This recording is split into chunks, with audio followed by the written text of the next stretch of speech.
बिहार में इन दिनों बंगले को लेकर राजनीति हो रही है। 10 सर्कुलर रोड जिसका नाम राबड़ी आवास रख दिया लालू परिवार ने, लेकिन आपको बता दें उसको खाली करने को लेकर बवाल हो रहा है।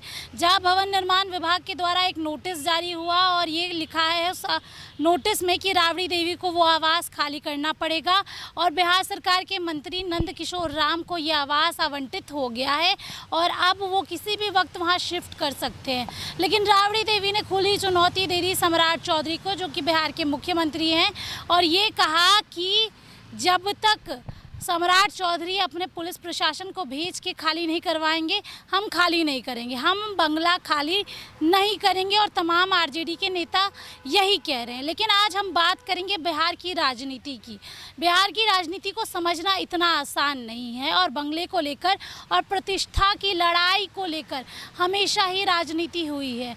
नंद किशोर राम ने एक बयान दिया और कहा कि हम दलित हैं, जिसकी वजह से राबड़ी देवी ये आवास खाली नहीं करी। लेकिन एक पत्र हम आपको दिखाएंगे जहां पर मंत्री जी को पहले कौन सा आवास आवंटित किया गया था वो बताएंगे और आखिरकार नया आवास क्यों उनको दिया गया। ये आवास है आवास संख्या 21 हार्डिंग रोड और आपके स्क्रीन पर एक पत्र चल रहा होगा जो कि 11 मई का है, जहां पर आपने देखा कि लिखा है नंद किशोर राम, चौथे नंबर पर डेयरी मत्स्य एवं पशु संसाधन विभाग 21 हार्डिंग रोड।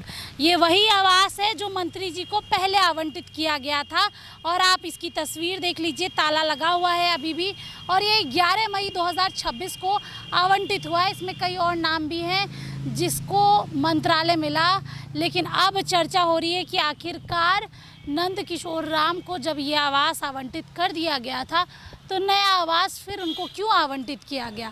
और दूसरा पत्र आपकी स्क्रीन पे चल रहा है वो 27 मई 2026 का है, जिसमें नंद किशोर राम को डेयरी मत्स्य एवं पशु संसाधन विभाग के जो मंत्री हैं उनको 10 सर्कुलर रोड आवंटित किया गया है। तो सवाल ये है कि अगर मंत्री जी को पहले ये आवास आवंटित कर दिया गया था तो नया आवास क्यों आवंटित किया गया। क्या राजनीति हो रही है? क्या दलित को आगे कर भारतीय जनता पार्टी या भारतीय जनता पार्टी के कई नेता राजनीति करना चाहते हैं और ऐसे ही बातें बिहार की राजनीति में चल रही है। सबसे बड़ा सवाल है कि आखिरकार 10 सर्कुलर रोड खाली कराने को लेकर जो बार बार नोटिस राबड़ी देवी को गया, उसके बाद राबड़ी देवी ने सीधे तौर पे वो बंगला खाली नहीं किया और उन्होंने ये कहा कि हम खाली नहीं करेंगे, सम्राट चौधरी पुलिस बुला ले और पुलिस प्रशासन के ज़रिए खाली करवा ले। और कल यही हुआ, देर शाम पुलिस प्रशासन पहुंची और उन्होंने बातचीत की, लेकिन राबड़ी देवी और उनके नेताओं का कहना था कि हम बंगला खाली नहीं करेंगे। आज सुबह से एक बयान बिहार की राजनीति में चल रहा है, वो है नंद किशोर राम का, जिनको 10 सर्कुलर रोड आवास आवंटित हुआ है।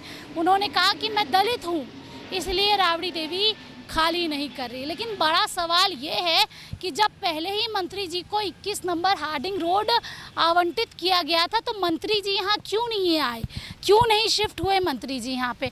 और 2 दिन पहले यानी कि 27 तारीख को अगर 10 सर्कुलर रोड आवंटित किया गया मंत्री जी को तो उसके लिए वो बवाल कर रहे हैं, लेकिन जो पहले से उनको आवंटित किया हुआ घर था उसमें वो शिफ्ट नहीं किए। बिहार की राजनीति को समझना इतना भी आसान नहीं है। पल पल बिहार की राजनीति बदलती है। बिहार के मुख्यमंत्री सम्राट चौधरी है, कहते तो हैं सुशासन की सरकार है, लेकिन अब देखना होगा कि जो राजनीतिक हलचल चल रही है, समझ तो सबको ही रहे हैं कि आखिरकार भारतीय जनता पार्टी की और एनडीए की मंशा क्या है।